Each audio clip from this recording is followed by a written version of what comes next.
আর একটা নতুন ভিডিওতে সবাইকে স্বাগতম। একটা ফ্রেন্ডের রিকোয়েস্টে 4 ভোল্ট এলইডি দিয়ে ইউএসবি পাওয়ার ব্যাংকের লাইট তৈরি করব। সম্পূর্ণ ভিডিওটা শেষ পর্যন্ত দেখো আর চ্যানেলটা সাবস্ক্রাইব করতে ভুলবেন না। আমি 4 ভোল্টের অনেকগুলো বাল্ব এখানটায় যেগুলো ছিল আমার কাছে সবগুলো দেখিয়েছি। 1 2 3 4 রকমের বাল্ব।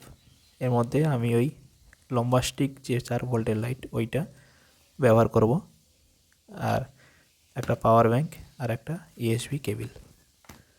শেষ পর্যন্ত দেখতে থাকো, আর ভালোটা লাগলে অবশ্যই লাইক কমেন্ট করতে ভুলবেন না। আর পরবর্তী ভিডিও কোন বিষয় দেখতে চাও তোমরা একটু সাজেস্ট করো। ধন্যবাদ।